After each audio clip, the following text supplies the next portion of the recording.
Hello, welcome back. This is part 2 of our little tour through our parish of St. Anna in Herschbach, but we're not in Herschbach. We are in a completely different village today. This is the village of Sessenhausen. I'll put a link down to it in the description below. This is Sessenhausen. And remember last time when we were in the big church in Marienrachdorf, I said it was the one church for all the little villages around the place. Well, this was one of those villages. And in the 1930s, the villagers revolted and said, we want our own church. And the diocese said no, and the priest said no, but the villagers sort of got themselves together, saved up some money and built their own church. And in 1936, this church, St. Joseph in Sessenhausen, was consecrated. It's the beginning of May in the year 2020, and all throughout the world we're on a kind of shutdown, and nothing is allowed to happen, which on the one side is of course rather negative because you can't really go out and do things that you might normally want to do, but on the other side it's actually quite handy for us at the moment because churches tend to be closed, so we can come in and film during the day completely undisturbed, so that's rather good. So I thought I'd introduce you to St. Joseph. Now, those clever watchers will be sort of saying, why has he got tools in his hand? Well, what did Joseph do for a living? And there are two saints' days. I don't know if this is international, I'm guessing it is. There's the St. Joseph's Saint Day in March, but there's also St. Joseph the Worker, who is celebrated on the 1st of May. And in Germany, the 1st of May is also a public holiday. It's the day of work, Arbeitstag sozusagen. That's what they call it in German. It's the day of work, or Labor Day, I think you would probably call it in the US. And that's the 1st of May here. So that is St. Joseph the Worker. It's still Jesus' dad, though. This, then, is a little view through the church of St. Joseph here in Sessenhausen. And in the background, you can see the organ up in the organ loft. Now, we're going to go up and have a look at the organ in a minute. The organ was installed about 14, 15 years ago by a Bavarian company called Eisenbarth. And if you translate that into English, you get Iron Beard, which I think sounds like something from Lord of the Rings. Anyway, so the organ is a lot newer than the church. But as you can see, the church is quite sort of airy and bright. Even on a sunny day like this. There are some rather nice stained glass windows that we will have a little sort of closer look at. Before we head up to the organ, I'm going to show you exactly how we sort of record these things. A few people have been asking in the comments, and you are welcome of course to add your own comments down below. A few people have been asking, how do you actually go about recording these things? Now, about a year ago, thanks to our Patreon and Steady supporters, and down below you will find links to Patreon and Steady and PayPal. You can continue to support us and our channel. We are very grateful for anything we receive, especially during these Corona times where it's almost impossible to make money doing anything else. And even this isn't making any money anymore, but never mind. About a year ago, thanks to you, I was able to buy a pair of microphones by this firm, Sontronics. It's a British company, and these are very good microphones for the money. They weren't the most expensive microphones you can get, and they certainly weren't the best you can get for organs. Those are about 4,000 euros a pair, so we can't quite afford that. But they are omnidirectional microphones, which is great for churches because it means they pick up the whole acoustic. What does omnidirectional mean? It means they don't just pick up what's in front of them, they pick up everything around them. So we have the two microphones installed on a very high microphone stand, and they are almost at the same height that the organ is at from behind, as you can sort of see there. Would you like to come back down to me, please? Hello, hello, hello. Oh, there we are again. Thank you very much. So the microphones are set up there. Now, today I've got the microphones on a short bar, just pointing a little bit out there so we get a bit of stereo separation. Normally, in larger churches, where there's a larger organ maybe in the middle of the organ loft or where there's more space around, then I have a much wider microphone bar where I can really separate the stereo sound and we get a much more natural sounding effect. Here in a little church that will do, and also from the height there, that's more than enough. Now those microphones are then connected via normal microphone cables to this chap. This is a Zoom interface, a USB interface, and that in turn is going into our MacBook Air. I say our, it's not mine. I can't afford such luxuries. It belongs to my wife.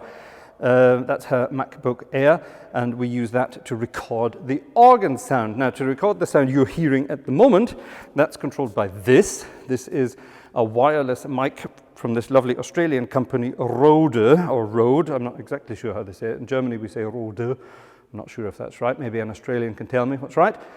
Comments down there. And that is fed wirelessly straight into the iPhone, which we're using to film these videos. So there you are. That's a brief insight, or a new insight into how we go about recording the sound for our videos. Let's go to the organ. Up in the organ loft then, check it out. This is rather cute. Check out that beautiful stained glass window. It looks like a sort of a piece of Piet Mondrian artwork, doesn't it? It's brilliant. And the stained glass windows on the sides are pretty much the same. It's really rather spectacular. So here's the organ loft. It's also a church choir loft, as it were. Plenty room up here for choir singers. There is still a church choir here at Sessenhausen, a small but rather nice church choir, and they sing here regularly. But as we swing over towards the organ itself, you can see actually how compact the organ housing or the organ case really is. That's the full height of the organ case, yeah, from floor to ceiling. And in there are all the pipes, including all the bass pipes. Now hold on a minute, bass pipes in an organ are like 16 feet long, or are they?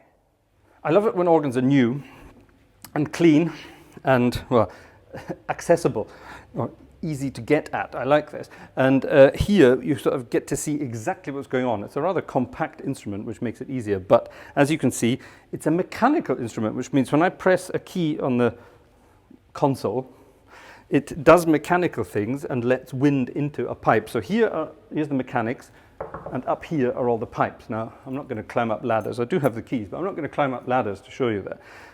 Trust me, those are the pipes there, okay? And here, in this bit here, are the wind chests. So this is full of wind, or air under pressure, and that's controlled by these valves here at the top. And these are in turn controlled by the keys that I can press. So I'll show you exactly how this works. If you would like to come and join me down here, you can see this rather well. When I press a key on one of the manuals, this is the bottom manual, and in behind there you can see the same thing for the second manual, for the upper manual. Okay, so if I press a key, it pulls on this tracker. That's this very thin piece of wood, which is attached here to this sort of rocker. Now let me pull it again, let me just pull it from here, it doesn't matter. So you can see it pulling on this mechanism here, and that is connected to that metal rod in the background, and that disappears all the way outside to the outside of the organ, where there is something similar to this. Now this is what I would like to show you here. So let me follow this pipe to here. There we go. Now if I pull on this key, you can see exactly the same thing, but you can see the full mechanism this time. So I pull on the key at the console. It pulls down on this rocker, which again pulls down on this thing here, yeah, which in turn goes up to the pipe exactly above my finger, number 37 it says. Now, you can see here, there are two things moving. Yeah? So I'm pulling on this, and that's opening a valve, which is letting this air under pressure into the pipe, which is sitting on top, okay? Now, the thing behind it, I'm not 100% sure what the thing behind it is doing. I think I know what it is, because this organ has a rather special feature that we will go and have a look at in a minute. But I'm guessing it's just a simple sort of wind release, or a wind release valve that's sort of closing. You can see it closing ever so slightly later than the tracker itself here. So I'm assuming it's just to keep the wind in check, as it were. So that's the sort of mechanics of the back of the organ. That's what's going on. It's very quiet. I don't know, did you hear that? You can hardly hear those things clicking and clacking around. Some organs that have different kinds of action are very, very noisy. This one is remarkably quiet, which is rather lovely. So you can, of course, couple the manuals together, and that's just basically a mechanism that goes between the manuals, and when I press on this one, it automatically takes the second manual with it, okay? But that's, you don't need to show that, that's all in the inside of the organ. Now, the pedals, the notes from my feet, are controlled somewhere else, and that's at the front of the organ.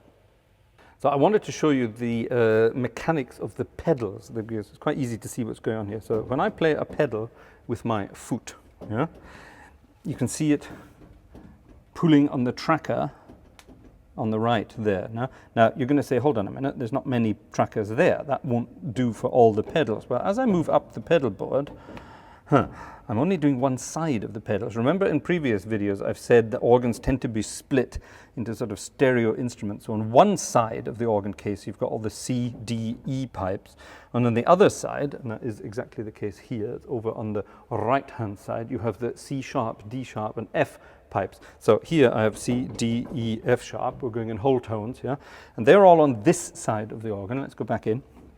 So when I press the C pipe, or C pedal, sorry, it pulls on this tracker, which as you can see has exactly the same mechanism that we just saw for the manuals. It pulls on that rod there, which then sort of takes the pipework off in somewhere inside the organ to where the C pipes for the pedal are based. While we're digging about inside here, you can see some of the stop mechanism. Now, when I pull a stop or push it back in, obviously that has to move something which then allows the wind into the pipes when I press a key. And that's a very simple system. There's sort of like a plate underneath the pipes on the chest. All the pipes are sort of arranged in rows on the chest. Yeah? So under all the C, under a C note, as it were, they've got all the C pipes in a row this way.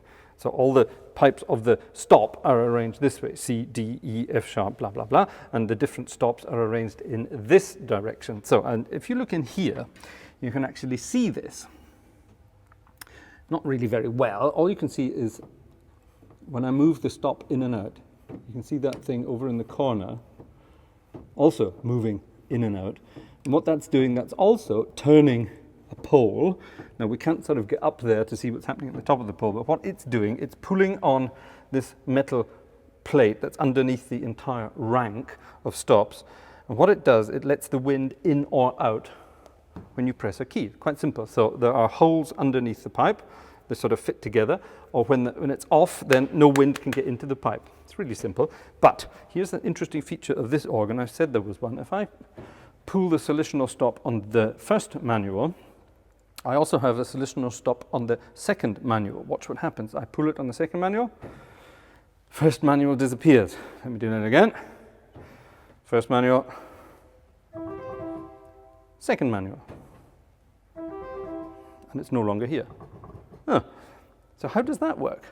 Well, on each side of the organ, I've got the exact same mechanism. So when I pull this one, and then I pull this one, it pulls that one closed, and it opens the same thing on the other side. So there are two mechanisms, as it were. Yeah? They cancel each other out. It's quite clever, and it's got a very technical name, and I'm asking you to tell me what that name is, because I only know what it is in German these days. Maybe you know what it's called in English. Very clever system, very simple, but very effective. And it basically makes a small two-manual instrument slightly more versatile. Let's have a quick look. Right, sitting at the organ, I can finally sort of demonstrate how this actually works in practice. So on the left-hand side of the organist, you have only the stops for the first manual. And at the first glance you think, wow, 9 stops just for the first manual, this organ must be huge. Well, it isn't. It's got 9 stops, but most of them are also playable from the second manual. So let's see how this actually works. I can pull out the 8-foot flute on the lower manual, or I can pull on the 8-foot flute for the second manual. It therefore disappears here. Okay, clever. So that's the same for the solutional, which we just had. For the 8-foot Rohrflöte, the Traversflöte, that's the 4-foot flute, and for the trumpet. Now there is a big sort of French snappy trumpet, which is rather second manual, which is rather snappy and cool, and that is available on the second or the first manual. Now, hold on a minute, you're going to say, isn't that a bit big for the second manual? Well, if you cast your eyes a little higher, you will see the swell mechanism, which I could close or open. Quite clever, isn't it? Looks rather good. I've left the light on so you can see what's happening up there. So most of these stops are found inside the swell box. So I've got the 8-foot solutional, the 8-foot Rohrflöte, 4-foot flute, and the harmonic trumpet all inside the swell box.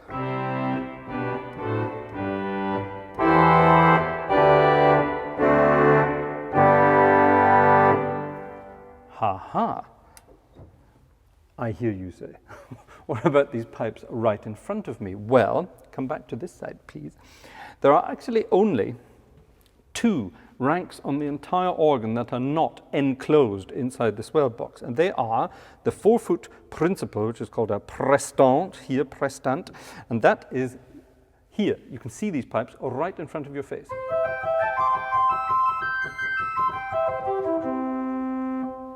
Okay, so they're very present, they're right in your face, they're literally in your face. And then there's this thing, an 8-foot tibia. Now, normally a tibia is a stopped flute found on a theatre organ. In this organ, however, it's sort of like an 8-foot principal replacement. It's a very big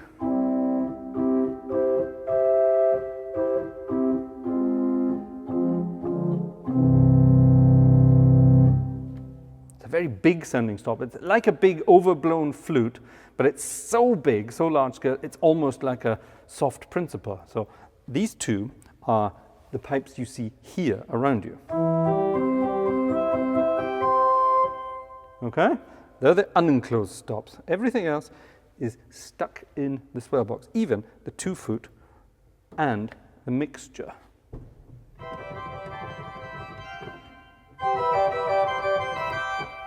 Haha, that's something rather weird. You don't find that in many organs. Interesting little feature. So, there you have the basics of this Wechselschleife, that's what it's called in German, Wechselschleife organ. Not uninteresting, is it? So that's how it works for the manuals. How does it work for the pedals then? Because if I look at my pedal stops, I've got a 16-foot bourdon, I've got an 8-foot tibia, and I've got a 4-foot prestant. In other words, these 3 stops that also exist on the bottom manual. So how does that work? Are they also on this sort of changeable thing here? Well, yes, they are. So I can have the 16-foot bourdon in the pedal, or I can have it in the bottom manual. I can't have it in both. If I want it in both, I have to have it here and couple it down to the pedal. But then, of course, I'm coupling everything else that's on the first manual down.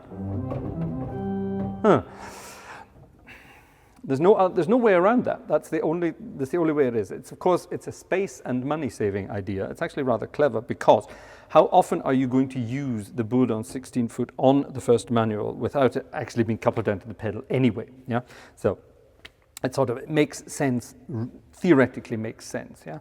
And if you are sort of playing big stuff in the pedal, you're going to have it coupled to the first manual anyway. So we're almost verging into sort of the unification system of stops here, like you would find on a theatre organ. Like I said, you would find a tibia on a theatre organ. So we're kind of getting there. Yeah, we're kind of getting into unification, and because the church is so as small as it is, you don't need a huge sort of 15, 16, 17 stop organ. Now I say huge because a lot of people have been commenting when I say, oh, here is a small 20 stop organ, that you think, my goodness, in my church that would be a huge organ. Maybe I'm just spoiled and used to playing much bigger organs. For me, a 20 stop organ is a small organ. But this one has actually only got 1, 2, 3, 4, 5, 6, 7, 8, 9 ranks, or 9 stops. That's not quite true. It's got more ranks of pipes because the mixture itself has. That's interesting. When I pull the mixture, it takes the 2-foot with it. So I'm guessing it's a 3-foot mixture, a 3-rank mixture with a 2-foot in there. I can't have the mixture without the 2-foot. Didn't know that. That's just something I realized right now. So there's a brief sort of overview of what the stops are on this organ. Now it's time to put them into practice. So before we play a little piece of music, I just want to say a quick word of thanks. And there are 2 people I would like to mention especially here. You don't know them, but they are rather important people in our parish. And the first one is a guy called Hans-Jürgen Adler. His name translated means eagle, which I think is rather cool. Hans-Jürgen Adler, he's one of the sort of the committee bosses of the church here, and he's based in this village. So he gave me the keys to the church today.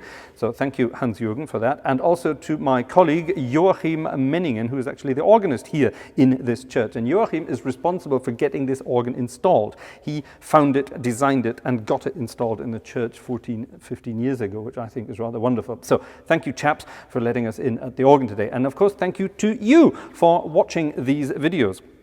Without you, we wouldn't be doing this. Without you, it wouldn't be possible to show you all these wonderful organic features that we find on our travels around the world.